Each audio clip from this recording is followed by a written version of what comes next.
Welcome to दृष्टि judiciary. I am Nivedita राजे।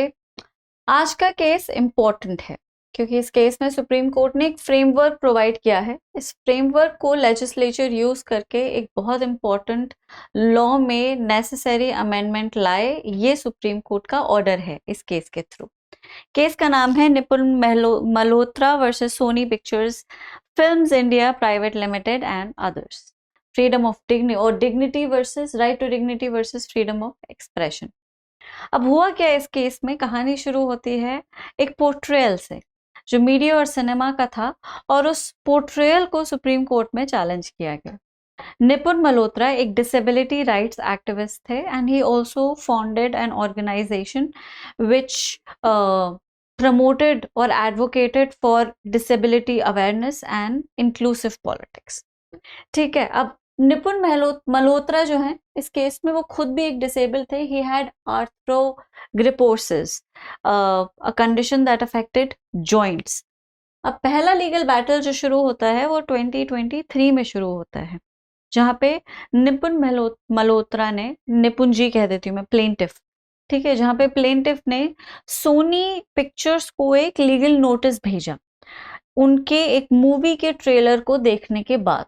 उस trailer का नाम था उस मूवी का नाम था आंख में चोली। उनका कहना था कि मूवी में जो प्रेजेंटेशन है डिसेबल्ड लोगों का वो बहुत डिरोगेटरी और ऑफेंसिव है। स्पेसिफिकली ही यूज्ड टर्म्स लाइक भुलक्कड़ बाप which was used for someone who had Alzheimer's, and soundproof system for a person who had a hearing disability।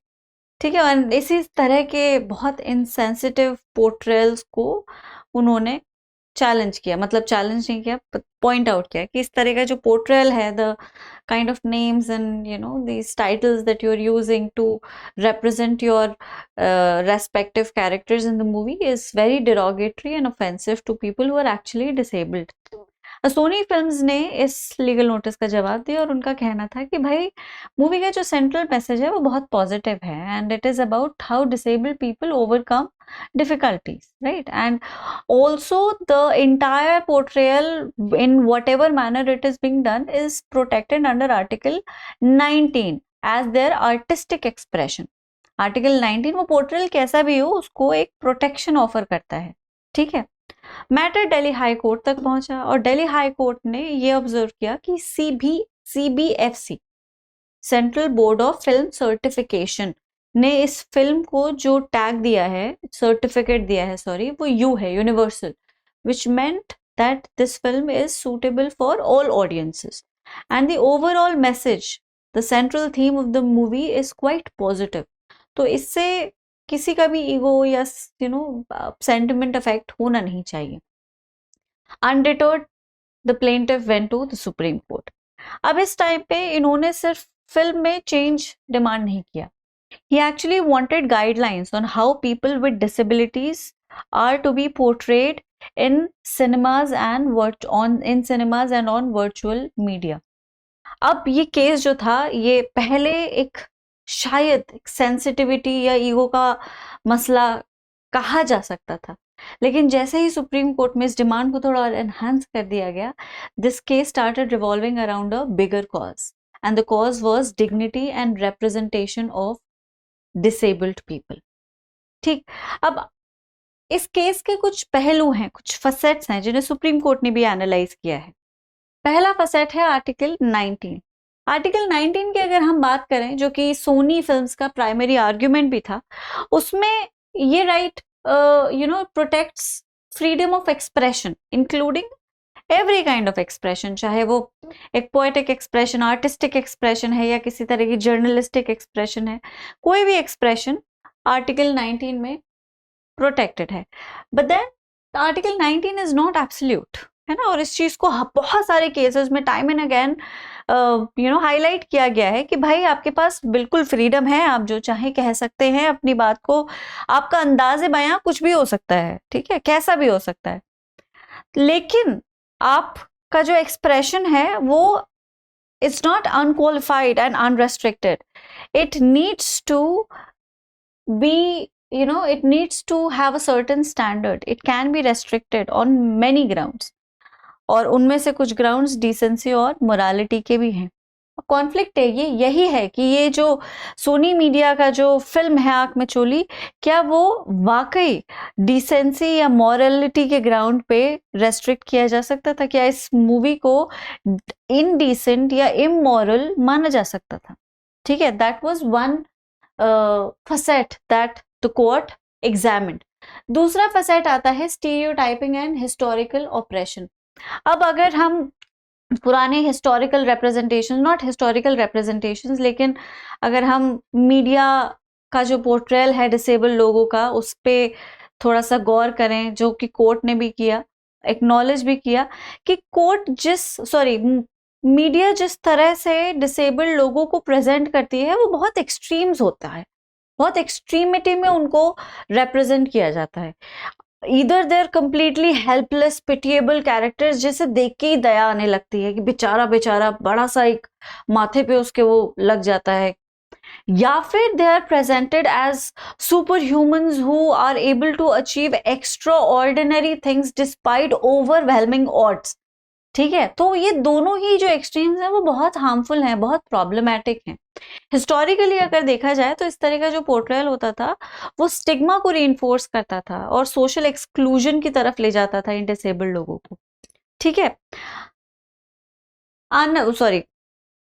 निपुण जी का कहना था, जो प्लेंटिफ थे उनका कहना था कि article 14 anti discriminatory articles, article 14, 15 and 21 जो कॉन्स्टिट्यूशन में हर तरह से डिस्क्रिमिनेशन को रोकते हैं, डिग्निटी को फैसिलिटेट करते हुए, वो तीनों ही आर्टिकल इस पर्टिकुलर मूवी से वायलेट हो जाते हैं, उन सारे लोगों के जो एक्चुअली डिसेबल्ड हैं और उस मूवी को देखेंगे। ठीक है, 14, 15 एंड 21 क्या क्या है ये आर्टिकल्स आपको बहुत अच्छे से पता। तीसरा और सबसे अहम पहलू जो कोर्ट ने एग्जामिन किया था वो था सिनेमेटोग्राफ एक्ट 1952 का। It's not 25, I am so sorry, मैंने लिखा है, गलत लिख दिया, इट्स एक्चुअली 52। ठीक है, सिनेमेटोग्राफ एक्ट के अंदर ही, मतलब इसी को यूज करके, इसी के प्रोविजंस को और इसी की दी हुई पावर्स को यूज करके CBFC, central board of film certification, मैं अक्सर कंफ्यूज हो जाती हूँ एब्रिविएशंस में, but I get them right. ठीक है, तो इसी की पावर्स की यूज करके CBFC जो है वो सर्टिफिकेशन प्रोवाइड करता है। 1991 में कुछ गाइडलाइंस आए थे जिनके according films were supposed to avoid abusive and derogatory portrayals of disabled people unless they were absolutely inherent to a film's theme।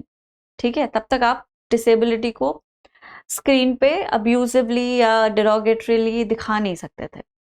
अब कंसिडरेशंस जो थे कोर्ट के जजमेंट से पहले, वो था एक डिसेबिलिटी ह्यूमर और डिसेबलिंग ह्यूमर का बैलेंस। दोनों बिल्कुल सेम लगते हैं, लेकिन दोनों का जो मीनिंग है वो इंटायरली डिफरेंट है। डिसेबिलिटी ह्यूमर जो है वो स्टीरियोटाइप्स को चैलेंज करता है, दिस चैलेंजेस स्टीरियोटाइप्स। ठीक है, एंड प्रमोट्स इंक्लूसिविटी। तो इस तरह, मतलब डिसेबिलिटी ह्यूमर, मतलब डिसेबिलिटी को अगर आप ह्यूमरस अंदाज में दिखाते हैं तो आप you need to make sure that it is challenging stereotype and it is promoting inclusivity which is actually what disability humour would mean. Disabling humor on the contrary means a certain kind of humor which is, which belittles and demeans people with disability।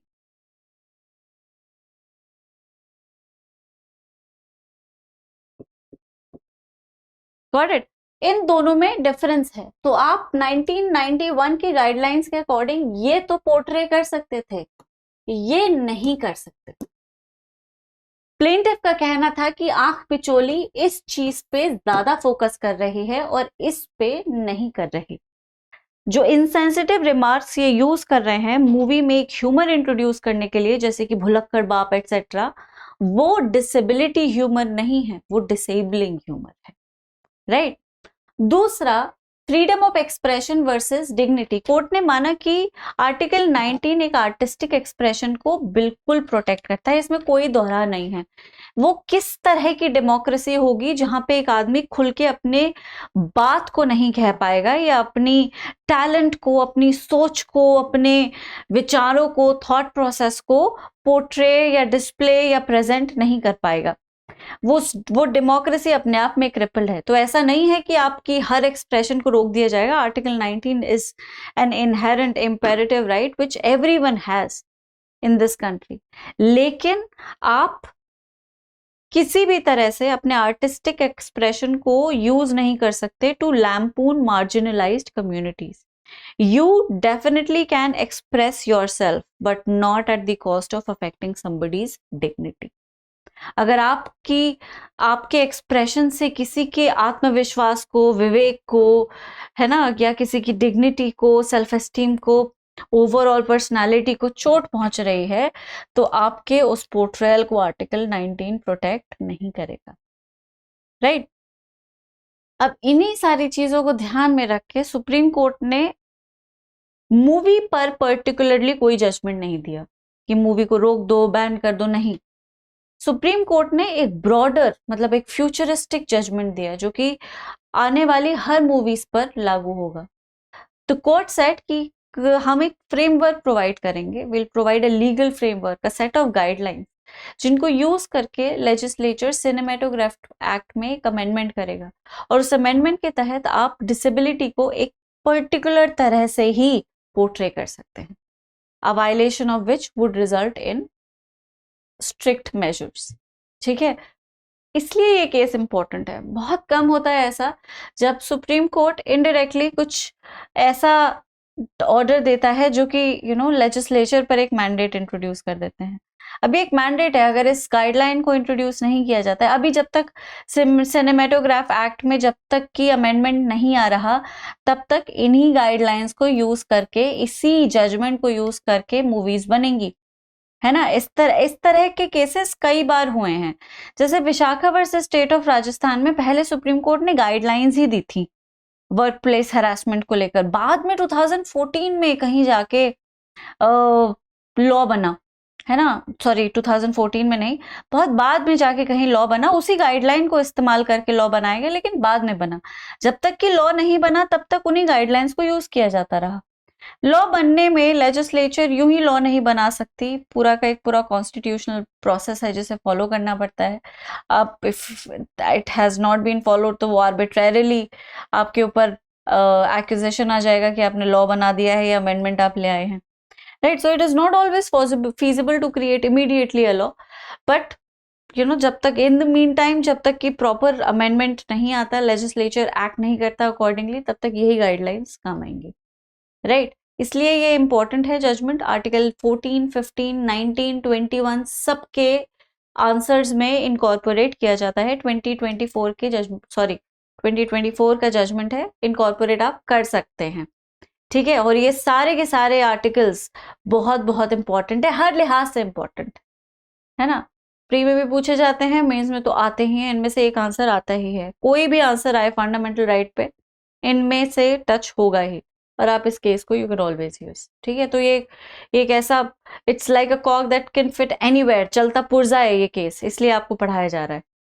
Okay, चलिए आ जाते हैं अब हम अपनी note making पे। PIL filed in Delhi High Court claiming that film आंख मिचोली was derogatory to people with disabilities. High court ने PIL को रिजेक्ट कर दिया। सुप्रीम कोर्ट में अपील गई। Activist with a locomotor disability moved a PIL to Supreme Court, requested the producer make a short film to raise awareness about people with disabilities, emphasize the need for equal opportunities for disabled individuals. ये भी content किया कि CBFC के पास should have members with disability जो कि इस issue की sensitivity को बारीकी से समझ पाएं, इसलिए उनके बोर्ड में डिसेबल्ड मेंबर्स भी होने चाहिए। गाइडलाइंस में ये भी एक पैरामीटर है। ठीक है? जो लीगल प्रोविजंस इस केस में यूज किए गए वो आपके मेंस के लिए एग्जाम पॉइंट ऑफ व्यू से उतने इंपॉर्टेंट नहीं है, लेकिन इनडायरेक्टली ये केस जिस लॉ लीगल पॉइंट पे फोकस करता था वो कॉन्स्टिट्यूशनल था। 14, 15, 19, 21 ठीक है, अब इसे कैसे यूज करना है, इसमें आपकी मेहनत और आपकी समझदारी काम आती है। तो आप इसको कैसे यूज करेंगे ये आप ही समझें, लेकिन यूज जरूर करें। मैं आपको एग्जाम्पल्स के तहत कुछ मेंस के क्वेश्चंस बता ही दूंगी, जहां पे you can understand how to incorporate this answer into, sorry, this case into your answer. ठीक है, ये कोर्ट के ऑब्जर्वेशन थे, you can use it to make notes. CBFC composition, compel speech, important case laws है, Raj Kapoor versus state जो कि 1980 का case है, Bobby art international versus Ompal Singh. Then we have Vikas Kumar versus UPSC 2021, Bijoy Manuel versus State of Kerala, article 19 पर है ये case. अब practice आ जाते हैं क्वेश्चंस पे। Which article of the constitution of India deals with rights of persons with disabilities? क्या हो सकता है इसका आंसर? कौन सा article deals with rights of persons with disabilities? इसका आंसर मैं भी देखना चाहूंगी। ठीक है, कमेंट में इसका आंसर आप मुझे जरूर बताएं। Under Article 41 of the Constitution of India, the state is mandated to make provisions for which of the following? Okay. Which of the Supreme Court case emphasized the need for accessible infrastructure and rights of persons with disabilities under the Constitution of India? अभी मैंने आपको पढ़ाया नहीं है, लेकिन इसके बारे में आपको पता होना चाहिए। आंसर्स आप अपने कमेंट्स में लिखें। ये आंसर्स इजी नहीं है, एकदम स्लाइड में मौजूद नहीं है, लेकिन you can understand it. You can understand the importance of the questions, and of course you can solve them. Post your answers in the comment.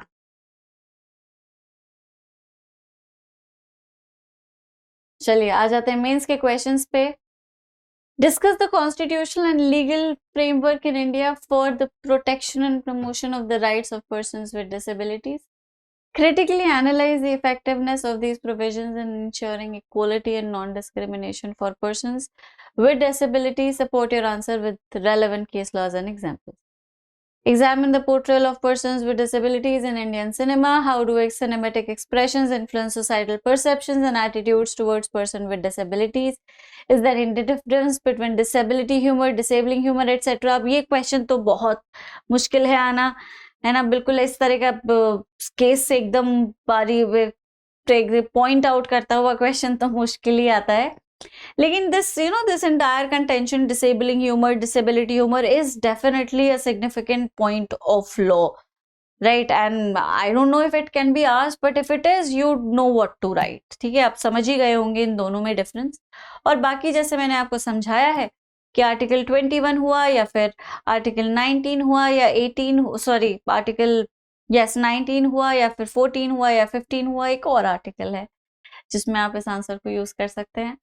ठीक है, अब आप अगर मेरी बात को समझ गए हैं तो इस आर्टिकल का नाम कमेंट्स में जरूर पोस्ट करिए, तो इसको यूज करिए, इस केस को अपने आंसर की क्वालिटी को बढ़ाइए। मेक श्योर कि आप मीन्स में सबसे अलग, सबसे लेटेस्ट आंसर्स लिख रहे हैं, उसमें अच्छे सिग्निफिकेंट लेटेस्ट रूलिंग्स को इनकॉर्पोरेट कर रहे हैं, ताकि आपका आंसर कन्वेंशनल या रिडंडेंट या सबके जैसा ना लगे, वो हटके कुछ लगे, ताकि आपको मार्क्स भी उस हिसाब से मिले, right? That will ensure your qualification. चलिए आज के लिए इतना ही, फिर मिलेंगे बहुत जल्द एक दूसरे एपिसोड के साथ। Till then everybody please take care of yourself. Thank you so much, bye bye.